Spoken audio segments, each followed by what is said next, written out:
민수기 12장 4절부터 9절의 말씀입니다. 주님께서는 모세와 아론과 미리암을 당장 부르셨다. 너희 셋은 회막으로 나오너라. 세 사람이 그리로 나갔다. 주님께서 구름 기둥 가운데로 내려오시어 장막 어귀에 서시고 아론과 미리암을 부르셨다. 그 두 사람이 나가 서자 말씀하셨다. 너희는 나의 말을 들어라. 너희 가운데 예언자가 있으면 나 주가 환상으로 그에게 알리고 그에게 꿈으로 말해 줄 것이다. 나의 종 모세는 다르다. 그는 나의 온 집을 충성스럽게 맡고 있다. 그와는 내가 얼굴을 마주 바라보고 말한다. 명백하게 말하고 모호하게 말하지 않는다. 그는 나 주의 모습까지 볼 수 있다. 그런데 너희는 어찌하여 두려움도 없이 나의 종 모세를 비방하느냐. 주님께서 그들에게 진노하시고 떠나가셨다. 아멘. 미리암과 아론은 모세의 이방 여인과의 혼인을 빌미로 그의 리더십에 도전했습니다. 그러나 정면에 서서 도전한 것이 아니라 이스라엘 백성들 뒤에 숨어서 주님께서 모세와만 말씀하시는가? 미리암과 아론을 통해서도 말씀하시지 않으시냐? 그렇게 말하면서 다녔습니다. 이런 식으로 자신들도 모세와 같이 이스라엘의 리더로서 자격이 있다는 여론을 형성했던 것이죠. 이런 형과 누나의 행동을 보면서 모세는 얼마나 속이 타들어갔을까요? 그러나 모세는 자신에게 대적하는 형과 누나에게 분노하며 맞서지 않았습니다. 그는 조용히 하나님 앞에 나아가 하나님께서 내리시는 뜻에 순복하겠다고 기도합니다. 하나님의 뜻이 미리암과 아론을 통해 이스라엘에게 직접 말씀하시는 것이라면 순복하겠다는 것입니다. 그래서 하나님께서는 3절과 같이 모세를 평가하십니다. 모세는 땅 위에 사는 모든 사람 가운데서 가장 겸손한 사람이다. 온유한 사람이다. 말씀하십니다. 이렇게 온유한 성품을 가진 사람들이 세상에서는 사실 손해보면서 살기 쉬운 사람들이 아닐까 싶습니다. 저렇게 악하게 대적하는 사람들이 있으면 나도 같이 악하게 대적해 주어서 다시는 나를 쉽게 보지 못하도록 해 주어야 한다고 생각하는 것이 세상의 방식입니다. 그렇게 사는 것이 또한 지혜롭게 사는 것이라고들 말하지 않습니까? 이런 세상의 시선으로 모세와 같은 온유한 사람들을 바라보면 바보 같은 사람들, 자기 밥그릇 스스로 지키지 못하는 사람들로 보이기 쉽상입니다. 그런데 성경은 이렇게 온유한 사람들이 결국 땅을 기업으로 차지하게 된다고 약속합니다. 하나님께서 무엇을 결정하시든지 그 결정에 순복하겠다는 태도를 가진 사람, 내 의견, 내 바램보다 주님의 뜻이 중요하고 나는 그 뜻에 맞춰 살겠다는 사람에게 이 땅의 주인이신 하나님께서 땅을 기업으로 주겠다고 말씀하십니다.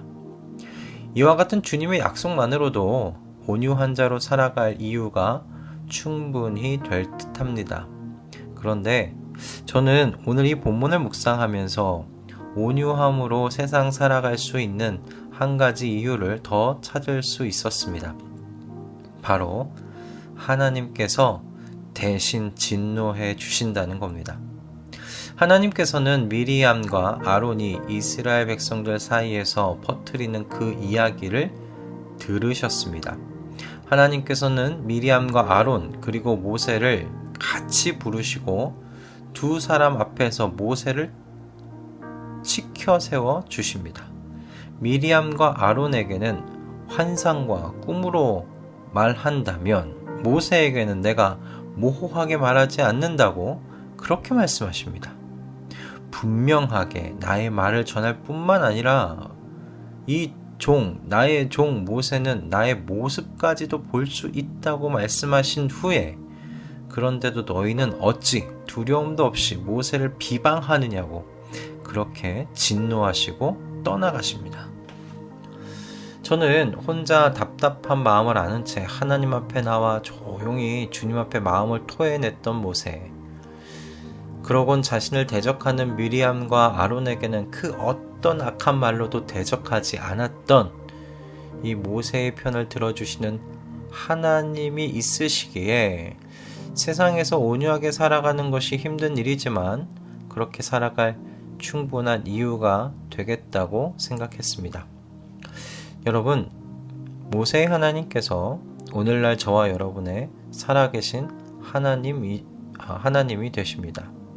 온유한 자의 주변에서 일어나는 모든 말을 들으시는 하나님이십니다. 그리고 들으실 뿐만 아니라 움직이시고 개입하시는 하나님 되십니다. 온유한 자가 하나님 앞에 흘린 눈물을 분명히 언젠가 공의와 정의로 훔쳐주실 하나님이십니다. 이 세상에서 온유한 자로 살아간다는 게 쉽지 않습니다. 똑똑하게 살지 못한다는 말을 들을런지도 모릅니다. 힘없고 나약한 사람이라는 말을 들을 수도 있습니다. 또 어쩌면 답답한 오해를 안고 살 수도 있을 겁니다. 악의적으로 소문을 내는 사람들의 말에 일일이 대꾸할 수 없으니 말이죠. 그러나 여러분, 하나님께서 다 듣고 계십니다. 그리고 그 하나님께서 나서십니다. 개입하십니다. 모세의 하나님이 바로 여러분의 하나님이십니다. 그러니 우리 온유한 자로 살아가십시다. 악을 악으로 대적하지 않고 선으로 악을 갚으며 하나님께 이 모든 상황에 대한 결정권을 내어 드리십시다.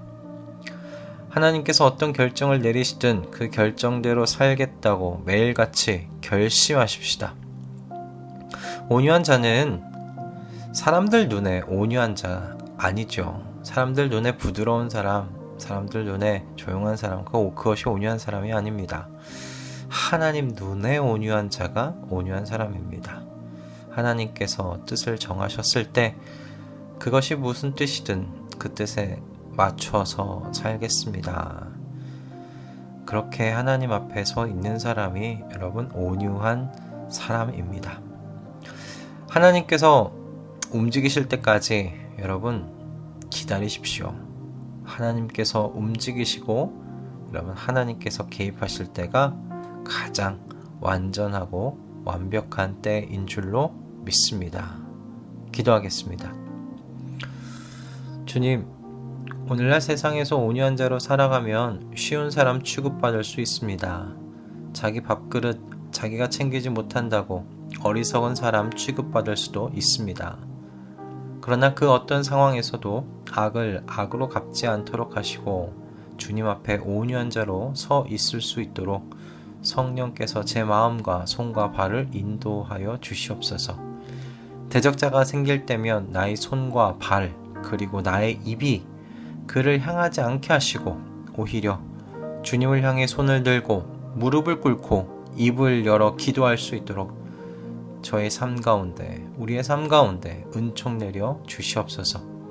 주님께서 움직이실 때까지 저 또한 주님 앞에 그저 조용히 무릎 꿇고 있겠다고 결심하게 하여 주시옵소서. 예수 그리스도의 이름으로 기도드립니다. 아멘.